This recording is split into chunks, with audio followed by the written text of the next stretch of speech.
Voy a leer un breve análisis que hice de la novela Los dos tiempos de Elisa Múgica, escritora de Bucaramanga. Lo titulé Celina Ríos, el anuncio de un nuevo amanecer literario. Múgica nos cuenta en el texto de Marxista a Católica que la novela Los dos tiempos fue escrita en 1949, cuando ella era filocomunista, y el título representa dos hechos. El primero es el camino que la llevó a Quito. Esa primera parte se escribe entonces en Colombia. La segunda parte se desarrolla en Ecuador, en donde una joven colombiana llena de temores se enfrenta a una realidad que le había sido vedada en su propio país. La obra presenta una estructura externa. Está narrada en 3 partes y cada una tiene un título. La casa con 14 capítulos, El mundo con 10 capítulos y Después de la siembra con 12 capítulos. En total contiene 36 capítulos. La estructura interna está compuesta por los elementos que conforman la narración. Dentro de estos elementos están los narradores. En este caso la historia es contada por una tercera persona. Así lo vemos en expresiones como: Celina se adelanta a sus amigos, los chicos la han oído, la ven salir con la suya, por lo que la consideran dueña de sus recursos misteriosos y la respetan. Ella aprovecha a su mamá, que es modista. Su padre es empleado segundón del señor gobernador. En las palabras de la misma Múgica, 1988, página 19, vemos que ella hace la descripción de los dos tiempos así. Este primer tiempo hace referencia al principio de la vida y primera de juventud, volcado hacia adentro de la protagonista con sus problemas domésticos y personales. En el otro tiempo está en un mundo extraño, el mundo de los otros, que sin embargo era también verdaderamente el suyo. La voz narrativa es extradiegética y se ubica fuera de la narración, y la homodiegética, que narra desde el interior del relato, pudiendo corresponder o no al protagonista. Esta última se da en los momentos de reflexión de Celina, pero escritora y personaje están fundidos magistralmente por Múgica, desde un narrador en tercera persona en la novela, porque al compararlo allí dicho con algunas entrevistas identificamos inmediatamente que la novela es autobiográfica, con elementos de ficción sutilmente construidos, pues la autora en el texto, Elisa Múgica, en sus escritos, en el que aparece un discurso pronunciado en el Paraninfo de la Universidad Central de Medellín en el año 1960, plantea: resulta casi una redundancia decir que la novela constituyó una experiencia personal, intensamente vivida. Durante la época en que permanecí en el Ecuador me tocó conocer de cerca un grupo de intelectuales y dirigentes políticos de este país, la mayoría afiliados al Partido Comunista. Eran escritores y artistas de vanguardia, oradores que entusiasmaban en los mitines y algunos otros, estos en realidad muy pocos, dedicados a su trabajo penoso en favor de los indios. 1988, página 19-20. La novela presenta la evolución y el desarrollo físico, moral, psicológico y social de Celina desde su infancia, la juventud y la madurez en la que se encuentra y se realiza como una mujer libre que ha decidido quedarse sola, volver a su tierra y dedicarse a la academia. En la primera parte se describe en tercera persona su niñez vivida en un pueblo pequeño, según Mary Berg. Pero al leer la obra esto es una imprecisión, porque el lugar está definido realmente como Bucaramanga. Luego nos dice: sus años juveniles los vive en Bogotá, en la segunda parte que transcurre en Quito. Celina, de clase media, intenta definir su identidad como mujer y como colombiana. Berg, 2007, página 38. Pero si conocemos por todo lo que pasó Celina en la obra, podemos decir que su identidad ya estaba definida aquí en Colombia, y lo demuestra desde su infancia cuando lidera los juegos, cuando se las ingenia para leer lo que ella quiere, así sus padres se molesten, cuando reflexiona sobre la costumbre de las chicas de la época de esperar el novio junto a la ventana, cuando le dicen que es fea y lo asume sin problema regocijándose en su inteligencia, Jamás hay un elemento por esto en la obra. También demuestra su identidad cuando descubre que le gusta estudiar y destacarse en ello, cuando sale de sus problemas sin contárselo a su madre y desde el mismo momento en que se retira del colegio y siente remordimiento por haber calumniado a la monja. Con todo esto logra vislumbrarse una personalidad firme que no permitiría que nadie la dañara, ni siquiera el primer jefe que trató de seducirla y que de manera inteligente apartó con unas flores amarillas. Esta identidad se consolida con ese deseo de trabajar a los 15 años sin estar preparada, con la aceptación ante el fracaso de un amor y con la decisión de irse sola para otro país. En Quito entonces ella no intenta definir su identidad como dice Ver, ella lo consolida. La autora narra en la novela que Celina tiene unos padres demasiado mayores para ella, Cristina y Francisco Ríos. Sus dos hermanas también están muy grandes y esto hace que se sienta muy sola. Cuando ellos están en sus ocupaciones, ella se refugia en el cuarto de zaguán devorando libros, hasta los prohibidos, y es allí donde ella deja de importar. Su personalidad pasa a segundo plano, aspiraba por el héroe o la heroína, y si padece con estas privaciones y penas, en cambio comparte los triunfos y no está jamás sola. Mújica, 1949, página 7. Y con estas expresiones demuestra desde muy niña su tendencia a una vida independiente. En otro fragmento de la novela Los dos tiempos también se hace alusión a la soledad cuando se menciona que el nacimiento de Adelaida y Enriqueta no modificó la situación porque Celina se encontró con padres casi viejos. Su nacimiento hizo reflexionar al padre de la siguiente manera. Don Francisco, defraudado por aquel girar incesante en busca de un motivo que lo anclara, retornaba al hogar. Allí lo esperaban 4 mujeres que no tenían a nadie sino a él. Pasaba largos ratos con la pequeña hablándole de los sucesos remotos y de los personajes históricos y literarios de su preferencia. Una terca semilla depositada en su espíritu se negaba a morir. Mújica, 1949, página 6. En la entrevista que le hace Aida Calero y que publica La Cábala de Cali en el número 6, ella le dice que al leer sus libros parece como si deliberadamente se propusiera llevar al lector a través de una constante reflexión acerca de la soledad. La entrevistadora le pregunta si es exagerado afirmar esto y ella contesta: sí, claro que es cierto, porque es un reflejo de mi vida. Desde hace mucho tiempo soy sola y no he querido buscar ninguna compañía, de esas compañías que uno puede obtener, bien sea de parientes viejos y necesitados o compañías mercenarias. He escogido la soledad y creo que la tengo domesticada por completo. Siendo la última de 3 hijas, fui una niña muy sola y probablemente por escapismo solamente me parecía bello el mundo de los libros. Siempre fui a buscarlo. Inclusive más adelante cuando ya estaba en el colegio y tenía amigas, porque no podía entender la vida entonces sino por medio de la ayuda de la lectura. Calero, 1988, página 67. En la novela, Celina tiene 2 hermanas llamadas Adelaida y Enriqueta. En la vida real, según la entrevista que realiza el señor Gonzalo España, que ya habíamos mencionado en el capítulo anterior, aparece un subtítulo, una pluma fogueada y festiva, en la que ella afirma que se llamaban Genoveva y Cecilia. En la entrevista que le hace Aida Calero, Elisa también le menciona que siendo la última de 3 hijas, fue una niña muy sola y probablemente por escapismo solamente le parecía bello el mundo de los libros. Entendía la vida con ayuda de la lectura, lo que considera una experiencia terrible en ese momento de su vida, porque no veía las cosas maravillosas que la rodeaban, sino que tenía que ser todo a través de la visión de los otros. En la novela Los dos tiempos, por ejemplo, aparecen varios episodios en los que muestran cómo se encerraba por horas en el cuarto donde estaba la biblioteca. Miremos un fragmento del libro. ¿Dónde se meterá ese diablillo? ¿No estaba contigo Enriqueta? Celina, Celinita. No contesta, pues calcula que alcanza a terminar la hoja principiada y luego no resiste el deseo de continuar con la siguiente.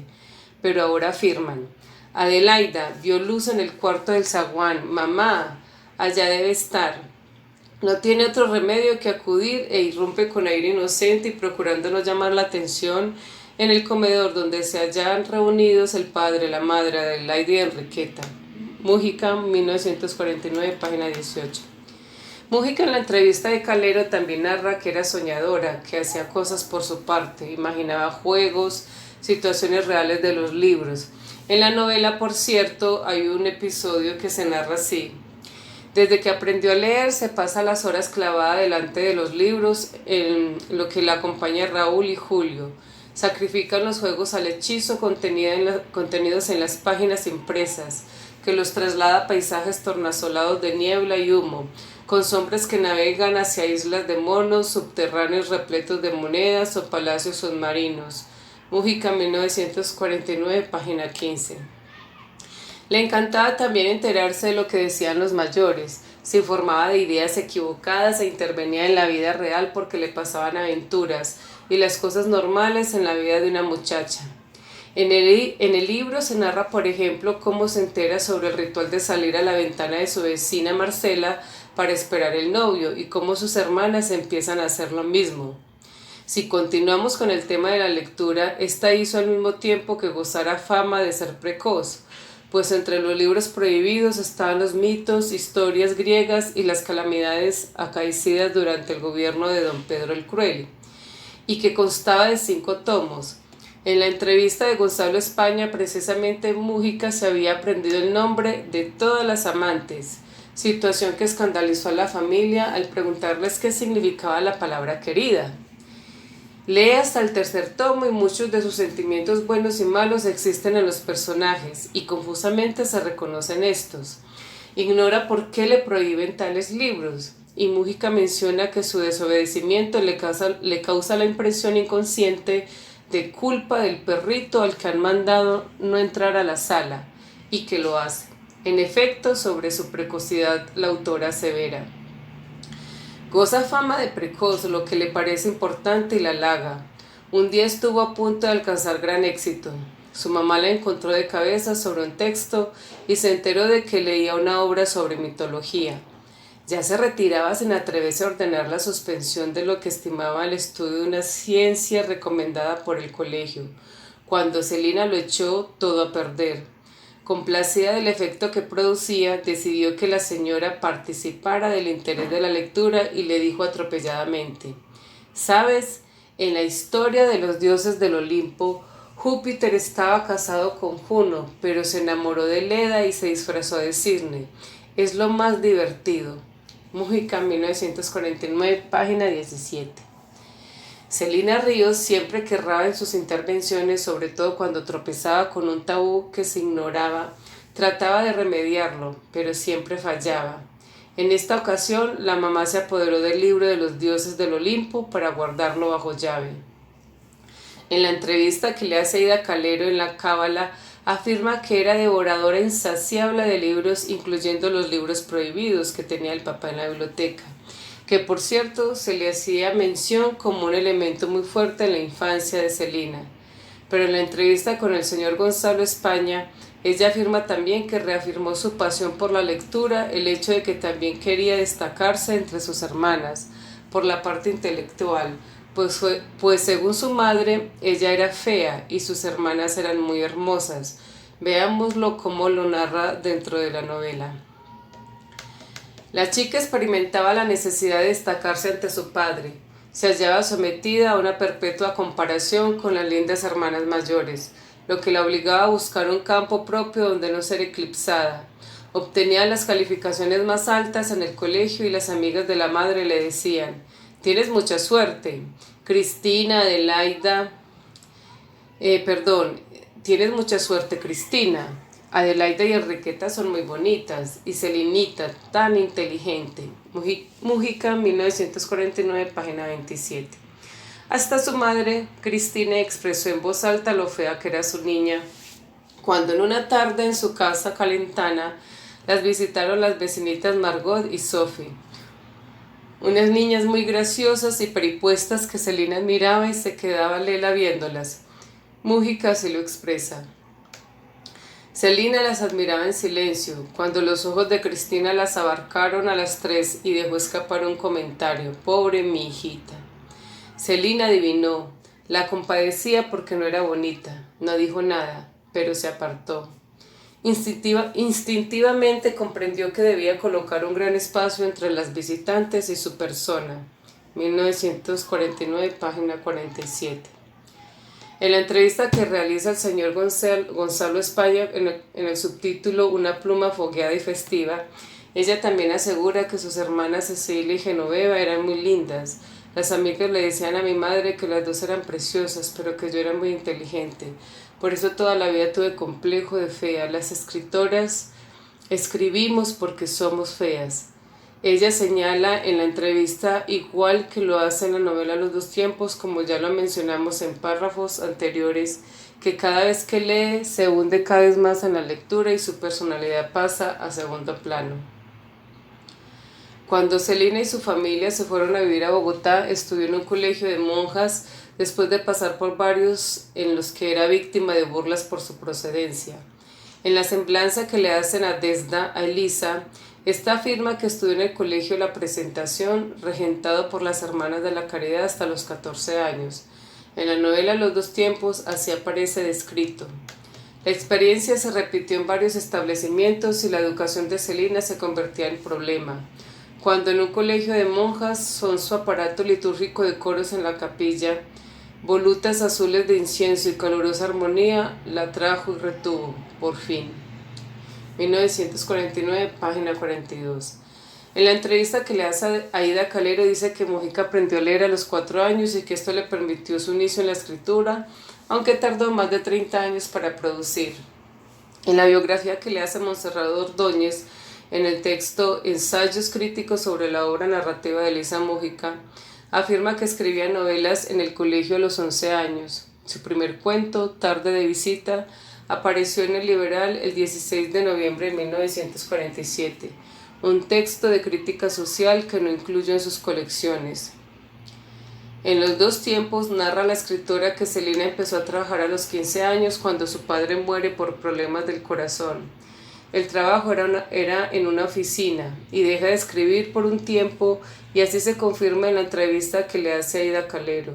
Lo que sucedió fue que teniendo yo 15 años, cuando aún estudiaba, papá murió y tuve que comenzar a trabajar teniendo que posponer la producción de mi obra. Página 68. En la obra Los dos tiempos, Múgica sí lo señala. Si ésta consiguiera empleo, Adelaida obtiene éxito en las gestiones que inicia con amigos, que pueden ofrecer a una niña de 15 años carente de prácticas y conocimientos, página 15. En otro apartado del libro, la autora describe el hecho así: ha obtenido por fin un nombramiento, aunque los futuros patrones no desconocen su impreparación. Quizá por lástima que inspira la orfandad, se resignan, página 56. A pesar de esto, vemos en la semblanza de Múgica hecha por Sonia Nadezhda Truque otra imprecisión cuando dice en la página 11 que ella empezó a trabajar a los 14 años. Con respecto a la incursión de Celina en la literatura, es esencial la presencia de su amiga Leonor, pues aprende tanto de ella que solo desea estar a su lado compartiendo. En uno de los episodios señala que los días mejores de la semana son de lunes a sábado, porque toma nota de los libros que le oye citar a su amiga Leonor, a quien admira mucho. Los anota para leerlos también. La escritora menciona que inconscientemente desea imitarle y repite sus frases con el resultado de que la gente la mire. Estupefacta, aunque el doctor Garrido le critica haciendo comentarios como que algunas muchachas tienen ausencia de personalidad. Pero a Celina no le importa, se siente subyugada y feliz, Múgica en efecto. Pronto Garrido se atreve a hablarle de ella misma. Oh, no tienes ideas concretas. Golpean en su cerebro como pájaros locos. Ella quería realizar algo grande, escribir por ejemplo, página 62. Ella empieza a tomar sus propias posiciones sin importarle el qué dirán. Ve su realidad sin velos sin importar la transgresión o el sentido escondido de una historia envuelta en los pliegues de los velos, como dice Sixus. Esta capacidad de razonar hace que se acerque a la política cuando está en Quito, por ejemplo. Participa de las huelgas y de algunas tareas que le asignan. A ella también se le ocurre hablar con las mujeres de los carboneros, en una época en que la tisis acentúa en ellas la flexibilidad y el ardor de las porteñas. Celina, al final de la obra, es una mujer dedicada a la academia. Ha renunciado al deseo de permanecer atada a otra persona, como lo dice una religiosa a la que Múgica, en 1991, página 5, le hace un breve homenaje con un texto titulado Sor Francisca Josefa de Castillo. Un punto en que sí coincidió exactamente Sor Francisca Josefa con sus colegas de letras y de hábito, Santa Teresa y Sor Juana Inés, fue en su negativa a casarse. Su renuncia es tajante como la de las otras y aún más desdeñosa. Por ninguna cosa del mundo sujetaría mi voluntad a otra criatura. Su participación en política se fortalece con las conversaciones que sostenía con sus amigas o con los señores que participan en las reuniones clandestinas. Estando en Quito, por ejemplo, conversa con su amiga la revolucionaria Olga Aranguren, que defendía a los campesinos. Esta la invita a casa en la que se hospeda con otras mujeres, Victoria Castro, Magda Urbina y Silvia Donato. Con ellas habla de la herencia de los tiempos remotos, de libros, de arte, de literatura marxista, de los versos de Gabriela Mistral, que sirven para reconocer a las mujeres, las obras sutiles y sabias de Pierre Lois y las dulcemente penetrantes de Rainer Maire, el más amado de todos. También en la obra se trata el valor de la amistad con Teresa, Marta, María y Pilar. Por ello se nos hace raro que María Constanza Quirós Ocaña diga en su tesis Mujer y ciudad, recepción y concienciación en Bogotá de las nubes de Elisa Múgica, que Celina conoció a las revolucionarias Nela Martínez y Luisa de la Torre porque en la historia estas no aparecen. En efecto, la novela muestra los cambios y las transformaciones acontecidas en varios personajes femeninos y proyecta la conciencia social y política adquirida por la protagonista durante su estadía en Quito, lugar donde tiene la oportunidad de conocer a diferentes líderes revolucionarios, entre ellas Nela Martínez y Luisa de la Torre, página 26. Las revolucionarias mencionadas en la historia y las que Múgica hace sencillas biografías son Olga Aranguren, Victoria Castro, Magda Urbina y Silvia Donato. Esa realidad política del momento, esa realidad oculta a través de los velos, se sigue apreciando cuando en los dos tiempos nos remitimos al momento en que Elisa narra que Francisco Ríos se casa con Cristina, padres de Celina. Y aunque ambos están muy jóvenes, él se debe ir para el ejército porque a los 20 días estalla la guerra civil. Este es un enfrentamiento bélico donde los participantes están generalmente formados por dos ejes políticos contrarios.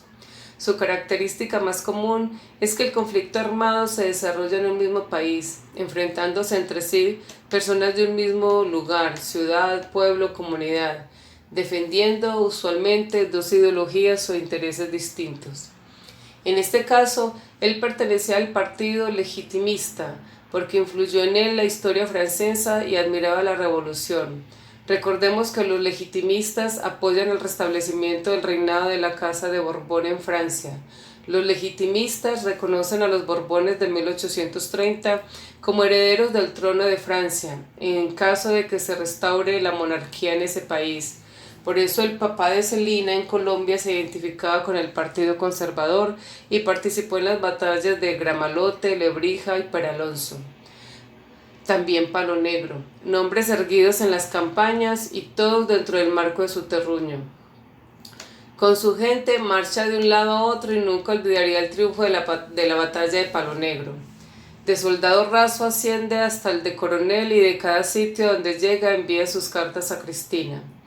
Todo esto nos muestra cómo Celina estuvo sometida a la soledad, pues su padre siempre estaba ausente, sus hermanas eran muy grandes para ocuparse de ella, y la madre siempre estaba ocupada. Esa soledad con la que creció Celina coincide con la de Elisa Múgica, pues en cada una de las entrevistas lo deja claro. De esa manera ambas han participado de sus propias batallas, la inconformidad con el destino que les tocó en Colombia, la participación en la revolución que fracasó en el Ecuador y el desengaño que les dejaron algunos hombres. En el caso de Celina, Felipe Conde y Esteban Figueres. Todos dos fueron amores furtivos. En el caso de Múgica, ella renunció al matrimonio, a la relación con lo vivo, porque su destino lo tenía muy claro. Sin embargo, María Mercedes Carranza dice que ella fue el amor de juventud de su padre Eduardo Carranza. Por eso ella lo llama tía abuela. Ella la llama tía abuela. Y precisamente él hace la presentación de su libro Los dos tiempos. Ese desengaño,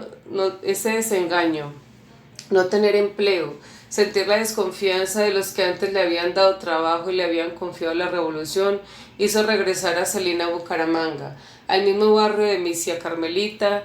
Múgica se lo narra al final de la obra, pues Celina es ya una mujer con mucha experiencia, una mujer madura que ha decidido sobre su destino y que ha superado la condena de seguir parámetros establecidos por una sociedad machista.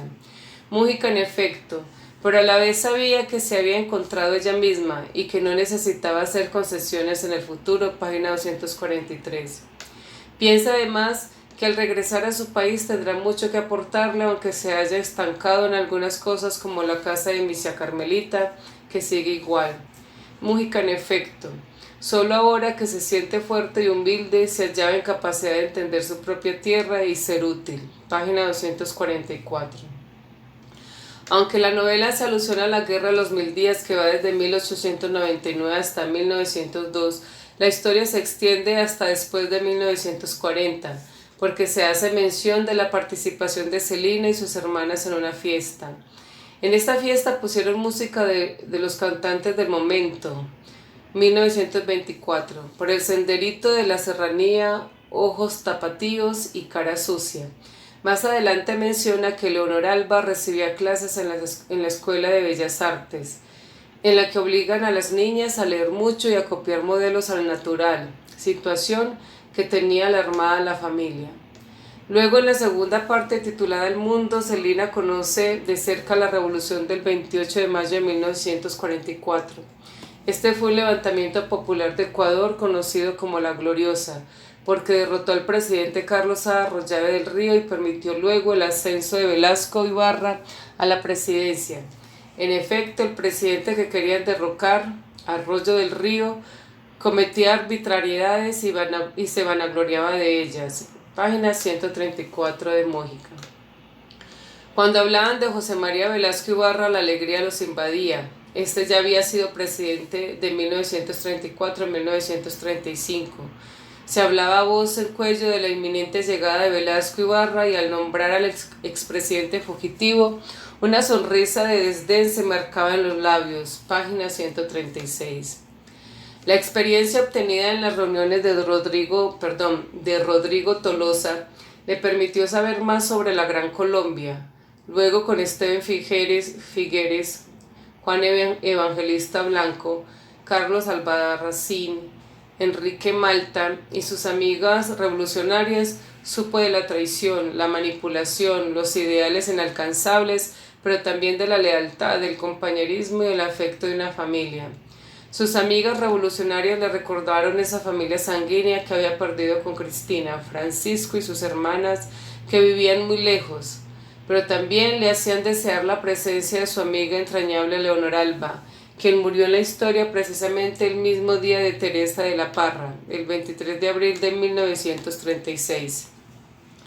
Si recordamos que la gran amiga de Múgica, a quien le dedicó la novela, fue la artista Carolina Cárdenas, podemos afirmar que esta no murió el 23, sino el 6 de abril de 1936, de meningitis, según la biblioteca Luis Ángel Arango.